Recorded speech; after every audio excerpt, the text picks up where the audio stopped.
Imagine un banco que tiene en su bóveda una verdadera fortuna.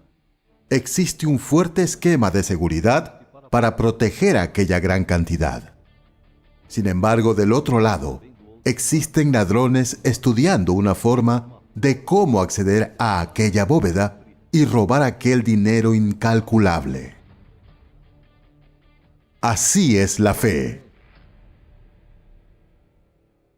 Ella es el mayor tesoro dado por Dios para nosotros. En realidad, ella es el único canal de comunicación con el Padre. Por ella, tomamos posesión de todas las bendiciones prometidas por el Altísimo en su palabra. Y de todas ellas, la mayor, la salvación. De la misma forma, como los ladrones estudian para robar algún lugar, el diablo trabaja día y noche para tener acceso al ser humano y robarle la fe. En esta serie, usted descubrirá quiénes son y cómo vencer a los enemigos de la fe.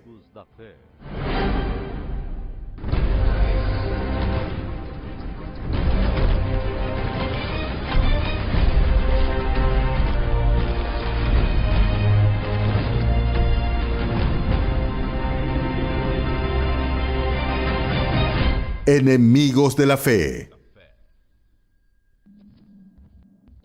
Episodio de hoy: Zona de confort.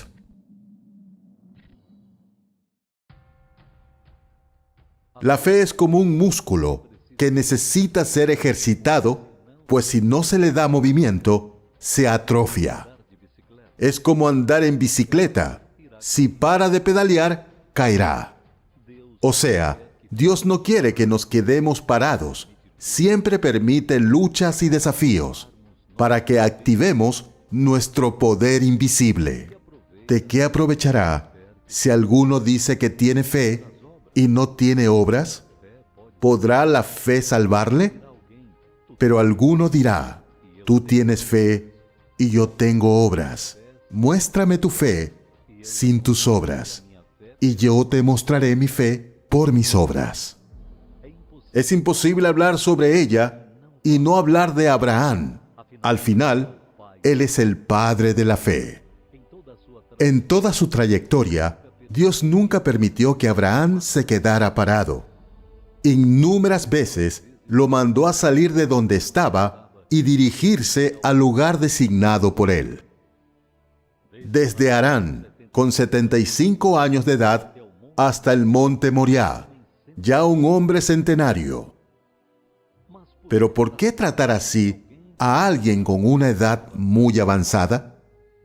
Abraham tenía una vida estable en Harán, hombre rico y con muchas posesiones. Un lugar ideal para que alguien pase el resto de su vejez. Todo lo que había conquistado estaba allí. Sin embargo, Abraham era incompleto, pues lo que más deseaba aún no lo tenía: su heredero. Para tomar posesión de esa bendición, Dios le ordenó: vete de tu tierra y de tu parentela, y de la casa de tu padre, a la tierra que te mostraré. Vea que la condición dada por el Altísimo era salir de aquel lugar, pero en realidad Dios lo estaba mandando a salir de la zona de confort, salir de las viejas costumbres y tradiciones en dirección a la voluntad de Dios. Harán era apenas la mitad del recorrido, y por más que ya presentara gran cosa, no era lo que Dios quería para él. Si Abraham hubiese parado allí, su historia hubiese parado también, y ciertamente nunca hubiéramos sabido algo sobre él.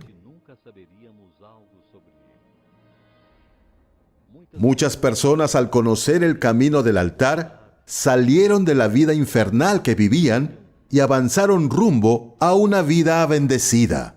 Pero se acomodaron con su Harán y pararon de ejercitar la fe. Consecuentemente, sus vidas pararon de avanzar, pararon de dar testimonio, pararon de depender de Dios. Eso sucede porque pararon de ejercitar su fe en el altar, de vivir una vida de sacrificios, y entraron en una zona de confort. Por las conquistas de una época en que ellos oían y obedecían la voz del Altísimo. Por eso, vemos a tantos paralizados en el medio del camino. En cuanto estuviéremos en este mundo, Él exigirá que nuestra fe esté en constante movimiento. Eso es crucial, principalmente para la preservación de nuestra salvación. La vida de Abraham con Dios fue de altar en altar, nunca paró. Y la nuestra debe ser así también, de fe en fe.